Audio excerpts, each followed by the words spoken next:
Welcome to the Cashflow Project podcast. Are you looking to better your financial situation by increasing your cash flow? Too busy to hunt for real estate deals or don't know where to start? Then you're in the right spot. Join us as we dive in and talk about investing for cash flow using multifamily real estate. Welcome to the Cashflow Project podcast. I'm your host, Steve Fieros with Tri-City Equity Group. Today, super excited. We've got Niles Lichtenstein on the show. He's got a pretty unique and creative business model, so I'm excited to dive into him. I mean, he's the co-founder and the CEO of Nestment. They streamline the co-buy process for groups of friends and millennials, Gen Z, people coming up into kind of that house buying age at this point. But as anybody in the real estate space knows, it's notoriously difficult to buy property. It has been for a stretch now, especially with the increased interest rates, but just kind of with the way that the valuations have gone. So that's something that Niles and his team over at Nestment are working to provide opportunity and on-ramps for homeownership. So excited to talk about that. Niles, welcome to the show. Thanks for having me. Appreciate it. I'm glad we can make it work and glad to have you on. Well, for those of our listeners and those of our audience that may not be familiar with you, with your company, give us a little bit of backstory. Like, how did you get involved into real estate? Did you come from a family of entrepreneurs and real estate minded people, or what's your background? Yeah. So just as a high level, and you mentioned it, Nestment is focused on helping millennial and Gen Z consumers pull their capital to co-buy their homes. Usually they're groups of actually only 2 to 4 folks because that makes a big difference. We'll talk more about the different segments, I'm sure, as we get through that, because there's all of them are what you would maybe consider non-traditional pathways, although they're becoming more traditional. So whether it's they're buying their second home first, or a primary multi-unit, the 2 to 4, or they're living in one, whatever it might be. But it's finding that those things have to happen in this day of unaffordability. A little bit of background. So this is my third startup, but this one hits close to home. I grew up here in the Bay Area, the People's Republic of Berkeley, as they call it, across the way. Was born in Oakland. Father passed when I was young, was 13, and my mom was an immigrant to the country, and she had 2 boys, no job, but she did have a home. I think that's something that we have to think about, right? Especially how we call ourselves Nestment, because it's not only your home, it's your nest, and it's also an investment, right? Because it's one of the largest kind of wealth generators there. So at the age of 13, learned how to kind of help refinance, take some capital out of the house that we could live on and that could support us. At the same time, we were kind of one of the early house hackers because we were next to this large university. We ended up renting out our rooms to UC Berkeley grad students. So grew up with architects from Mexico City, Nigerian math PhDs, Swedish physicists. My brother and I joke that outside of sharing bathrooms and sometimes having to sleep in the living room, it was pretty fun, right, for the most part. But it stuck with me, as this was a non-traditional way, but it allowed me to keep my home and keep a pretty even-keeled childhood despite those situations. Went to Harvard for undergrad, came back to the Bay Area, and my first startup was in the mobile technology space. That got acquired, and that company went on NASDAQ and had a little bit of extra capital.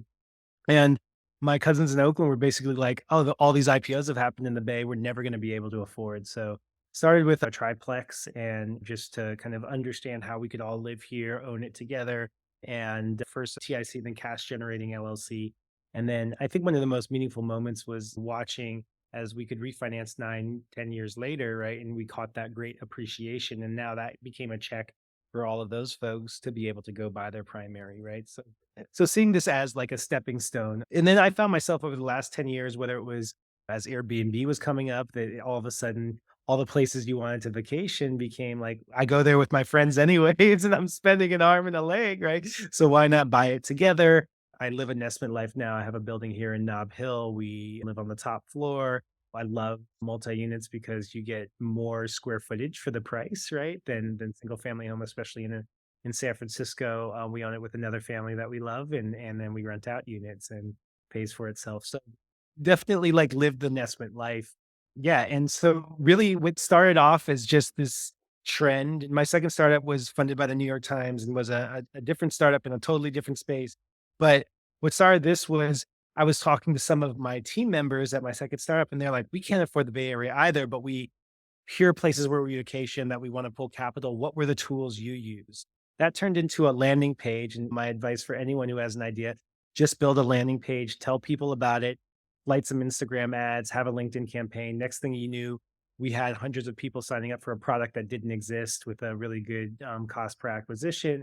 So we just spent 2022 just interviewing people about how they were trying to pool capital and make this whole kind of real estate game more affordable. And at the same time, of course, interest rates were starting to historically climb. So the same place that in 2019 they might have been able to afford took 2x the salary. So now you had to find demand side solutions because supply wasn't going to solve it for home ownership. And so we just really, again, in this manual MVP process, just took groups through a process, tried to figure out where the friction points were. And then fortunately in 2023, we were able to launch a digital platform that allowed groups to come together, pull in Redfin Zillow listings, allow themselves to search listings as well, do all the financial projections. So pulling in, I joke that when I was co-buying, I'd have to take like the historical data on Zillow to understand appreciation. But if you're looking at a place like Austin, you need forward-looking projections because all of Mhm. that's priced in now, right? So you're looking at Right. Yeah. 2% forward-looking appreciation versus 10, right? So which is a very different, very different situation. So helping people have the financial estimates at their fingertips, pulling in short-term, long-term rental data. What if you're using part of it as a primary type of thing, giving them access to that, giving them access to templates for operating agreements. Obviously, Mm. one mentions family and friends and money. There can be Yeah. fraught with a lot of situations. And so our goal has really been how do we give groups the best practices, but also have them have the agreements, the alignments to set that up. And then the last two steps were really work with lenders to help lenders understand how groups and co-borrowers were coming together and make it so that they could transfer into an LLC, even if it's a qualified mortgage and not get a note called back on them. So making sure that was built in, making sure they didn't have to put 30 or 40% down, which a lot of my groups in the early days, you'd have to, but now there's a program like Fannie Mae where you can put 5% down for an Mhm. occupied multi-unit. We have a ton of people using that right now as a great way to buy their first home. So yeah, and then last was agents.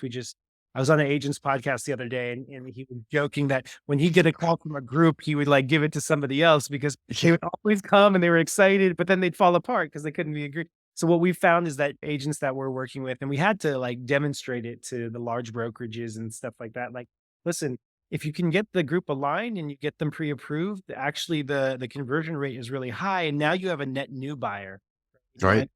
Whole new buying set. So spent last year building that ecosystem. And then what's been great is just seeing been growing 40% month over month, 150% quarter over quarter, the last 3 quarters. And it's been exciting to be on this ride. Oh, that's awesome. I mean, what an incredible story too. I mean, I know you kind of condensed years and years of experience and life experience and all that kind of stuff into a quick synopsis. I appreciate that. Can I give you just kudos? I mean, not that you necessarily need it from me, but man, dude, you're living the classic American success story. Like families had migrated here. You've had personal loss, of course, but gosh, finding a way to succeed in a market that's super expensive, and you're solving the problems kind of before they arise, where it really, and that's what we need to be as entrepreneurs anyways, is okay, how do we find solutions to the challenges that the market is facing, right? And what you're solving, I love it. I mean, I think that's an incredibly difficult challenge for a lot of buyers now. And I'm in another high cost of living environment. We're in Honolulu, very similar to the Bay Area, where you do have plenty of families that are, hey, I can't afford this on my own. You know, I've got a well-paying job. We both, maybe a married couple does, or you got friends, but they're just like, even that, it's difficult. So it's like, okay, well, we find options here for multi-generational, kind of small multifamily, just exactly what you're kind of alluding to or talking about. As soon as you were kind of mentioning some of that co-buying process, I was thinking about that, the 5%. I was like, oh man, this would be a great fit for that. Obviously, you guys kind of sought that out too. So I'm sure that was boom for your business. But no, I love your story. And I think that's amazing. I think you're bringing a solution for sure that is absolutely needed in the marketplace today. And you're right. Like some of this does take some smoothing over and convincing to some of these agents, because I can absolutely, it's almost like I've dealt with multiple sellers that say on the distressed property side. And it's like anytime that they're okay, I got multiple family members involved. Oh gosh, like this is going to be a struggle. It's going to be a grind. Or I know for the buyers, it's like, all right, well, they're never going to agree on anything. But I like how you guys have put together what sounds like a pretty turnkey system We definitely try, and I appreciate that, Stephen. And I think the biggest thing we can do right now is help start to normalize it. Like, I want to know what your background is, but in a lot of cultures, cooperative economics has always been part of the equation. It's just we don't live in a country that necessarily had that in mind, right? But now we're getting pushed to a place where, oh no, those innovations of building community and building wealth through co-buying is happening. And this next year is going to be super exciting because we're going to launch about 100 stories of Mm, different together. And this is everything from single moms pooling capital to finally be able to own, which gives them that sense of community as well as financial freedom. Unmarried women kind of tapping into finding financial independence through real estate, multi-generational families, all of that. And so I think it's really important to just seek out these, but we have to kind of build that movement together, right? Because I think if we build that movement together and we say renting is not the only option for folks, right? We you're can, right. and I think it becomes bigger, and then you can start to create structural change. The good news is we're already having conversations with the GSEs like Freddie and Fannie, and we're talking in DC. Housing affordability used to be the 14th or 15th most important thing. Now it's third or fourth, and people ask why Right. we're a startup coming to DC so early, and it was just because we're going to have to build this movement together, and it's not something that conceptually is difficult. Actually, it's something we all kind of get. Like, oh, okay, let's pool our capital, let's live, let's have ownership, let's have a tax write off, let's have appreciating asset values. Let's all get some of that. But it does take kind of people making it acceptable. It's interesting because we have a lot of early Airbnb executives and employees as some of our early investors, Mm, and reason why is I think they saw something very similar. Like this was something that took people to kind of understand and create a model around. So I'll say that I just say that to say I appreciate you having me on here. I appreciate you sharing this. The best part of my day is I get to take about 15 to 20% of the groups. And when I get to hear, so far 84% have been first time home buyers. Doesn't mean that if you own a home, you can't. This is actually a perfect way to get your beach house and your ski lodge too. But that being said, 84% are first time home buyers, 62% are professionals of color or first gen immigrants. And I think that in every transaction that closed has brought two other groups to do new transactions. So we've been really, really excited to just see what's happening. There'll be some case studies coming out, but I just did an interview with two guys who were Black engineers in the Bay Area. They were like, hey, they told us you go to a good college, you get a good job. One's a mechanical engineer, one's a software engineer, and you can own a home. But I saved up my first 25,000. They told me it was 50. I saved up my first 50. They told Yep. me, but finally, using that 5% program from Fannie Mae, they just brought a quadplex in Oakland. So them and their partners will move into two of the units, and then they're going to rent two of the units, and then that provides a certain sense of sustainability. It also provides a sense of community in a world that increasingly feels kind of lonely despite the digital connections we have. So I think we'll come for the financial benefit of this all, but I think also we'll stay for some of the communal aspects. Yeah, no, for sure. And I love that. I love that as being somebody who's personally house hacked, that was an incredibly effective strategy for me, my family. I love how, like how you said, you're kind of normalizing just the idea of, even though communally we familiar, we may be okay with that. It's just like, okay, how does that structure work? Right. When you kind of bring that into property ownership, right. And all the benefits that kind of come along with it, we really have not done a good job, you're right, of kind of meshing that and finding a way to kind of integrate and kind of synergize those two different concepts. I think that's awesome. And you took it even in my mind, right? Like, even somebody who's just like, okay, I'm totally saturated in real estate. Like, have a total mind for investing in real estate. Even you just saying that, like, had to, oh yeah, single moms. Oh yeah, professional groups. Like, even I was not thinking that, like, in terms of being able to put those pieces together for them to be able to buy property. Yeah, like I said, I love the fact that you're able to provide some kind of a turnkey, somewhat of a solution where you're giving them OAs, right? Or you're bringing them education into, like, all right, well, this is how you're going to work with these lenders. These lenders have these specific programs that will work for your situation. Or if you need to form a business entity so you guys can go buy or whatever, right? Like, I'm familiar with some of the other stuff. Oh, okay, you're a REIT, or I'm used to doing JVs and all that kind of stuff. But again, that's way more of an investor bent versus like, well, I'm a homeowner. I just want to be a homeowner, right? I'm a Oh, renter. I want to become a home buyer, but I don't see an avenue to making that possible, right? And so you're bringing kind of multiple elements that we're familiar with on the investor side into maybe the retail buyer's world and be able to provide some practical application. I love that. I actually think that that's amazing. point about like the retail buyer and the investor, what's interesting is we've always delineated between these two, but like Mhm. you're Selena and Wade and you're a woman of color, a gay man who are friends and professionals in Brooklyn, but you still can't afford and you've missed 10 to 15 years of equity appreciation. You're like, hey, yeah, I'll actually buy that Hudson Valley short-term rental. I psychologically feel like a homeowner. I feel like I'm in the market, right? But I'm also offsetting with some Airbnb rental income and Correct. you know, like that. And I think that's the interesting thing. And we've been coining this term called shift. Second home is the first time buying, right? Mm-hmm. I'm trying to really own that. And again, we've been taught like, hey, buy your primary home first. But what if your primary home will take you 10 to 15 years? Like maybe you could actually, on the flip side, we've been seeing folks from Gen Z folks. I had a group of Snapper Fin guys who they got their first bonus checks from their professional lives. We joked it's bonus season, buy a home, not a hangover. But as one bonus, couldn't do too much with it. But as three bonuses, right? They were able to buy their first long-term rental property in Tampa. So I think we get this all the time here in the Bay Area. We've got a lot of first gen immigrant and just folks who are good jobs in tech, right? But like they're still not going to be able to buy for a while. So they're like, why not invest in a place in Atlanta or North Carolina first? And so I think we just again are challenging these kind of delineations a bit. But I will tell you one thing that's fascinating is all the folks who start with investing in real estate, they even if it started as their second home is their first time buying. I asked one of the groups who bought up there, they're like, what? I'm not even going to get my property. I'm just going to get another investment property Yeah.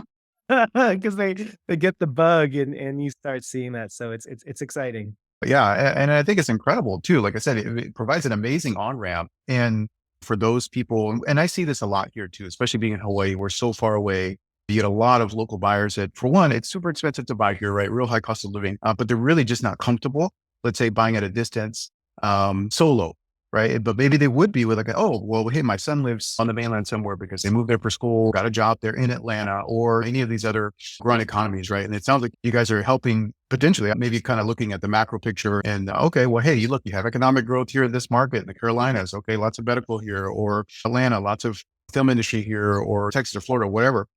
Maybe there's jobs there. So maybe I can, oh, well, I can help. I can partner with my son and his classmates and we can put together some money and we can put together a purchase in Florida or whatever. We But literally just had that where we have a lot of like students.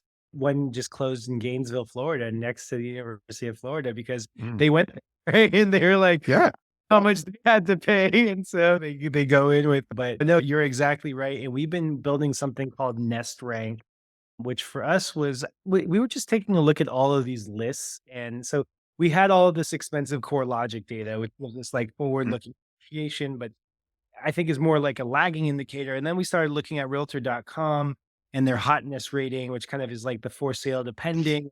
They rank places. And so that's kind of a leading indicator. We kind of looked at Zillow's list and how they took that and then looked at your typical kind of cap rates and things, and then started to put together this Nest rank, which will update every month. But it was a nice way for people to look at for this median income. Cause we do have a lot of people who are like, where do I even start? Especially if they're right. second home is the first time buying. And so I love this example where someone came in and they looked through the list, kind of got a sense of where they wanted. They kind of focused on, I always try to tell them, hey, focus on three areas first after you look at the data. It was like Knoxville, Charlotte, and Atlanta.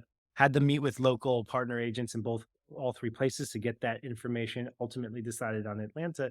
But there are some great things about Knoxville and Charlotte. They're just everyone has, you can never tell like this is exactly where you need to go. Everyone has their own kind of filters, which is really interesting. The other thing that we've been internally working on is something called lifestyles over listings.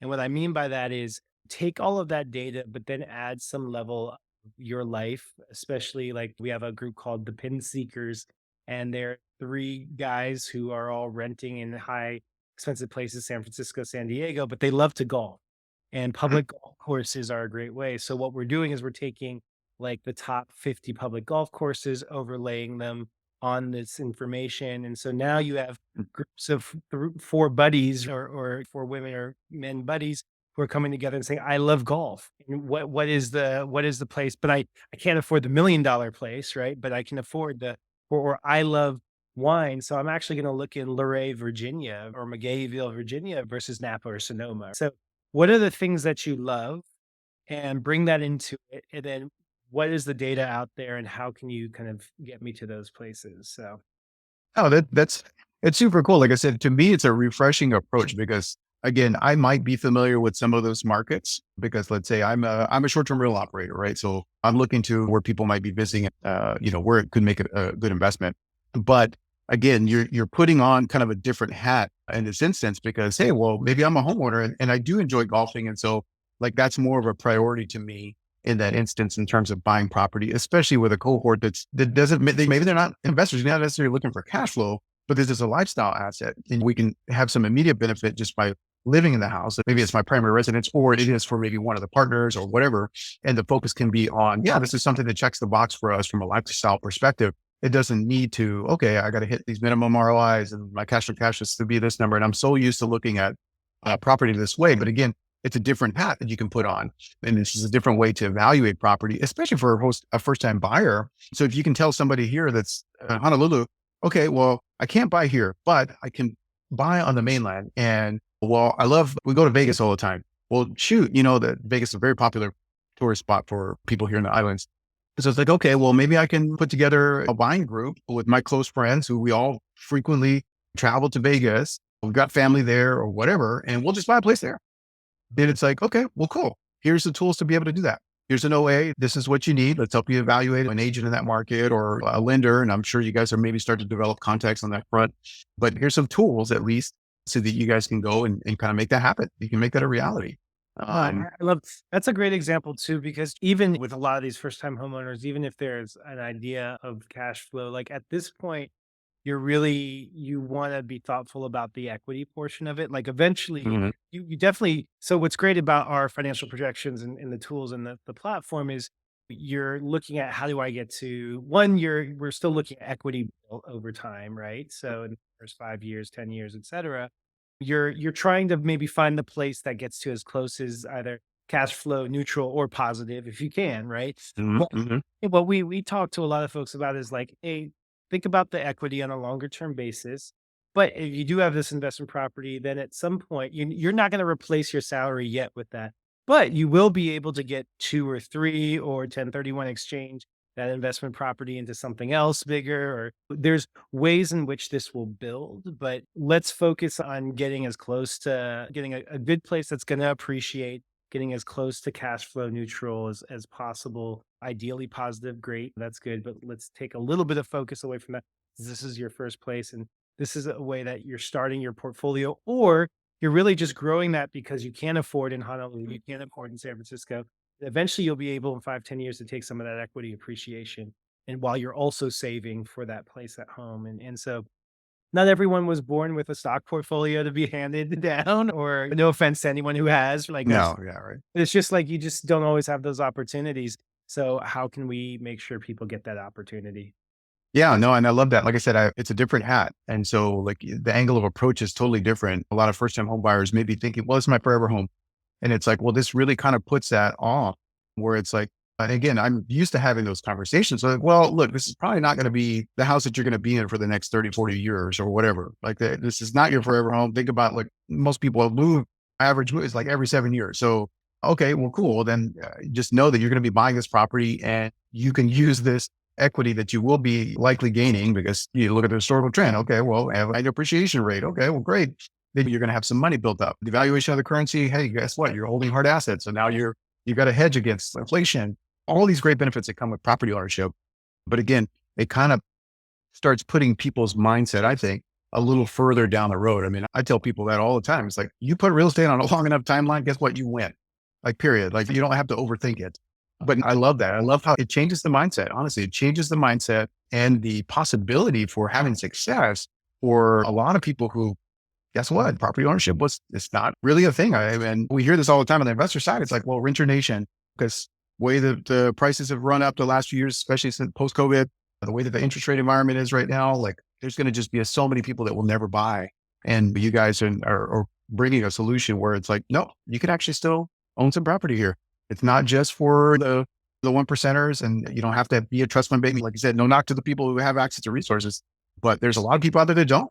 And I think this is an amazing, amazing on ramp to make property ownership a reality. So it's great. Kudos to you guys and the team. Now, I truly mean that. I appreciate how much you get it and how much you've been able to articulate it even better than me in some of the replay you just did. So I appreciate that.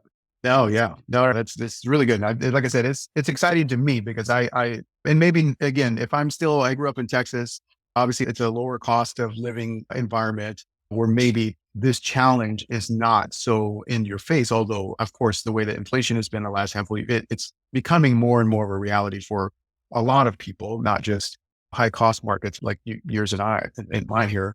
But like I said, I think it's an incredibly valuable tool. And I'm excited to see the future of this for you guys.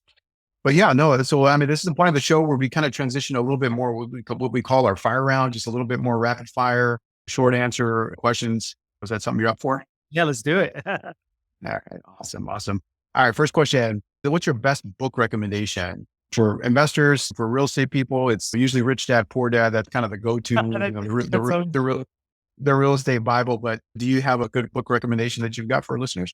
I actually love The Art of Hospitality. That's actually one of my favorites by the Union Square Cafe. I've actually found it like so much of real estate, so much of life is around how you interact with people. And I felt like that's one I always give folks, especially graduating from business school or something like that, because I think you'll find lots of content on some of those other places. But I think having ability to relate and connect and then build that, like for me at least, that's always been a kind of a place where I've been able to make further gains than just what's on paper. Yeah, no, for sure. I actually think that's a great book recommendation. It's the first person surprisingly that's I think recommended that one on the show.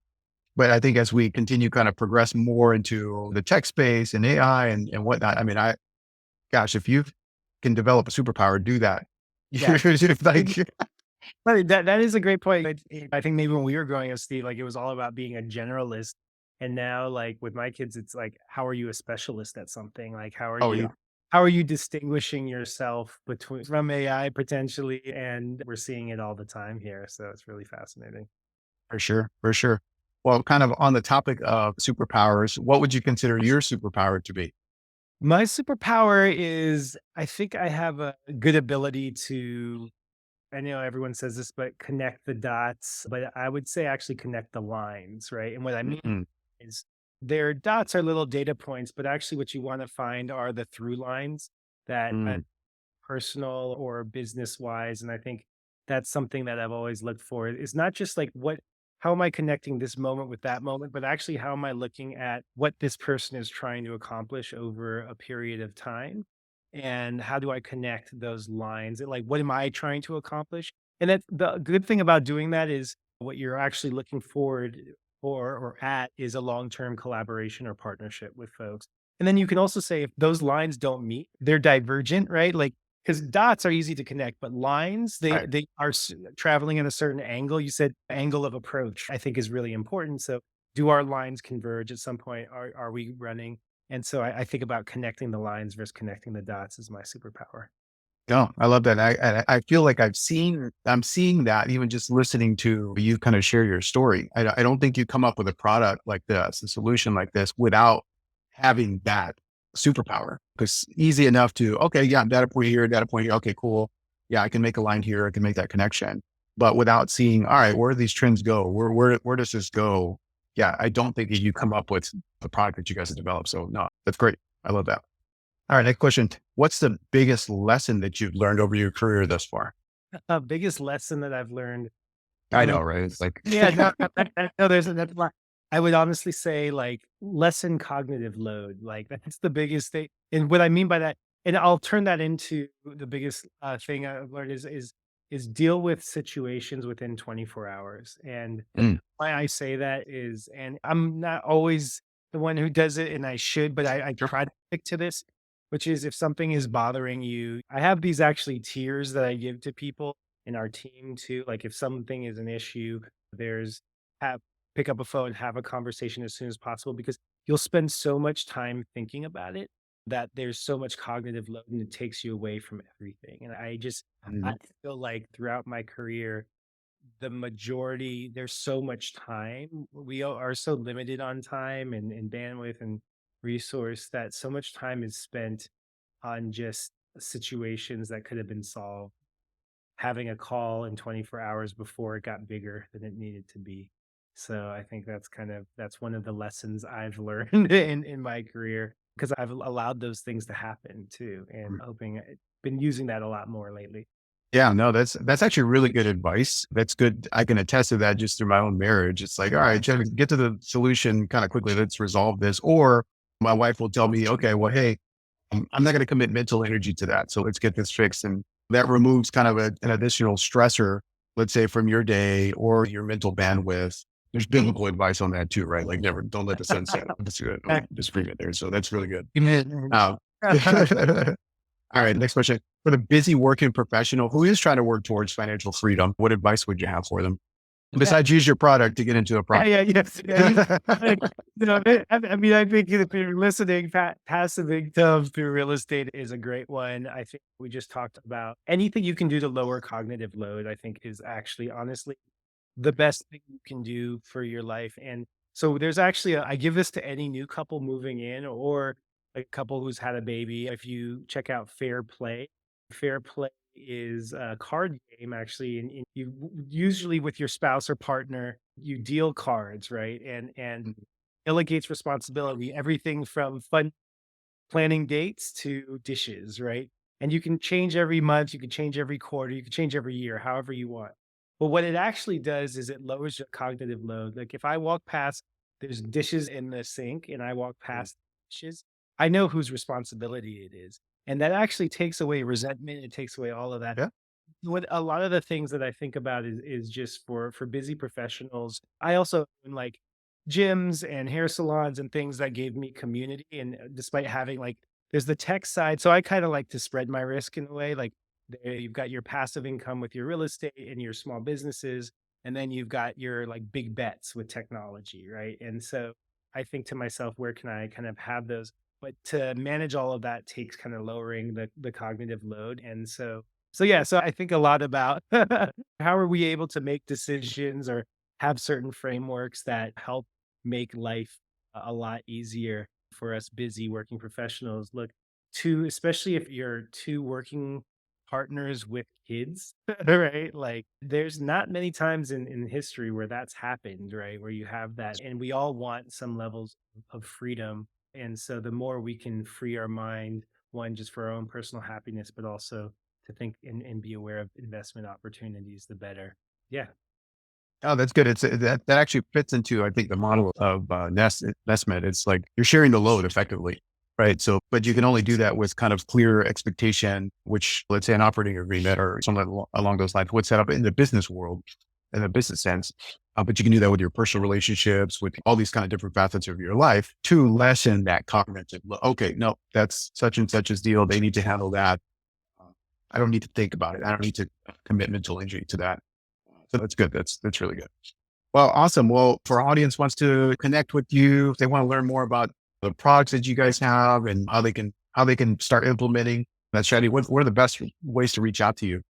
All who are listening get to connect with me because I personally love taking about 15 to 20% of the group. So Niles, Niles at Nestment, Nestment.com.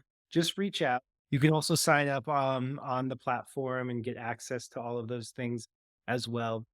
We have a couple amazing things coming out. We have a partnership actually with former classmate at Harvard of mine who's launched a new lending product that actually leverages AI on some levels, but also has a human behind it. But so far, they've been about 1 to 1.2% less on every single loan that we've gotten Mm. through.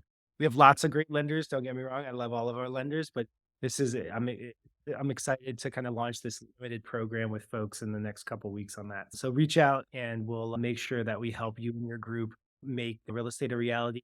And don't feel like there's zero pressure in coming through. Like this is We have people who, when we launched 9 months ago, who are coming back now. This is about getting educated, thinking through the process, understanding what's possible, and then when the time is right, making it happen. Yeah, no, awesome. I love it. I love it. I love it. There's lots of great stuff now. I'm glad that you've introduced me to the concept here. And I hope a lot of our listeners, especially our local listeners here, but anywhere, but specifically the local listeners, if you've got questions, I think it's an amazing concept. Definitely reach out to Niles and the team. Go check out his site, Nestment, and yeah, we'll see what they can do for you. But now it's been an absolute pleasure having you on the show, and thoroughly enjoyed our conversation.